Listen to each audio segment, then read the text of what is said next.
আসসালামু আলাইকুম, কি অবস্থা সবার? আশা করছি সবাই অনেক ভালো আছেন। আলহামদুলিল্লাহ আমরাও অনেক ভালো আছি। সকালবেলা নাস্তা তৈরি করছি। আমার ঘরের যখন নাস্তাটা একটু বিভিন্ন রকমের বানাইতে হয়, এক একজন এক এক রকমের নাস্তা খায়। তো সকালবেলা এখানে আমি ডিম আর দুধ একসাথে ফেটিয়ে নিয়েছি। আজকে এক টোস্ট করব। আর হচ্ছে আমার নাস্তা তো সম্পূর্ণ আলাদা, আর আমার হাজবেন্ডের নাস্তাটাও কিছুটা আলাদা। এখানে আমার আরেকটা দেবর এসেছিল, তো ওদের দুজনের জন্য এখানে আমি ফ্রেঞ্চ টোস্ট করে দিচ্ছিলাম। আর এই টোস্টটা কিন্তু খেতে ভীষণ মজা হয়, আমারও খেতে ভালো লাগে, বাট ডায়েটের কারণে আসলে এই হেভি খাবারটা আসলে আমি খেতে চাই না। যেহেতু এটা তেল দিয়ে ভাজতে হয়, ঘি দিয়ে ভাজলে ভালো হতো, বাট আমি ভেজেছি তেল দিয়ে, সেজন্য আমি আর এটা নিব না। আর সকালবেলা আমার নাস্তাটা খুবই হালকাই হয়, কারণ আমি যেহেতু ভাত খেতে পছন্দ করি, তাই ভাতের পরিমাণটা একটু দুপুরবেলা খাওয়া হয়, সেজন্য আমি সকালবেলা নাস্তাটা চেষ্টা করি অনেকটা কম নিতে। আর রাতের বেলার খাবারটা তো একদম 6টা-7টার মধ্যে খেয়ে ফেলে, যা খাওয়া দাওয়া সারা রাত আলহামদুলিল্লাহ খাওয়া হয় না।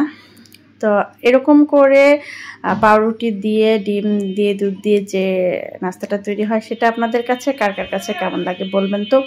এখানে হচ্ছে আমার হাজব্যান্ডের নাস্তা, ডিম, পাউরুটি, খেজুর, কিশমিশ, বাদাম।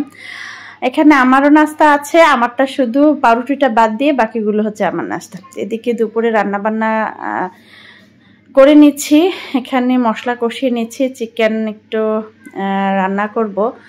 চিকেনটা মশলাটা একটু ভালো করে কষিয়ে তারপর চিকেনটা দিয়ে দিব। তো আমি বাসায় মেহমান আসলে বিশেষ করে এই চিকেনটা আনার চেষ্টা করি। আমার হাজব্যান্ডটা সবসময় বলে দেয় এই চিকেনটা নিয়ে আসতে, কারণ এই চিকেনটা আসলে মাংসটা অনেকটা টাইট হয়, খেতে ভালো লাগে। ফার্মের মুরগি যেটা ব্রয়লার, ওটা আসলে মাংস বেশি পাওয়া গেলেও ওটা না মানে খেতে ভালো লাগে না, কেমন যেন মাংসটা নরম। ওটার জন্য আসলে ভাজাভুজি ওটার জন্য ঠিক আছে, তান্দুরি বলেন, চিকেন ফ্রাই বলেন, বা চিকেন চাপ, এগুলো ওই ব্রয়লার মুরগির সাথে ওগুলো খুব ভালো যায়। বা অন্যান্য যে স্ন্যাক্স আইটেম তৈরি করা হয় চিকেন দিয়ে, ওটা হলে ঠিক আছে, বাট এই খাওয়ার জন্য আমার কাছে এই লেয়ার মুরগিটাই হচ্ছে বেস্ট। তো মশলাটা ভালো করে কষিয়ে নিয়ে মাংসটাও কষিয়ে নিয়ে তারপরে আলু দিয়ে দিয়েছি। আলু দিয়ে তারপরে হচ্ছে এটাতে ঝোলের পানি দিয়ে দিব। ঝোলের পানি দিয়ে ঢাকা দিয়ে রান্না করে দিব আর কি, রান্না করে ফেলবো। এখন ঝোলের পানি দিয়ে দিয়েছি। আর হচ্ছে এখানে লেয়ার মুরগিতে কিন্তু অনেক পরিমাণে ডিম হয়, তো আমি যে মুরগিটা এনেছি সেটার মধ্যেও ডিম হয়েছে।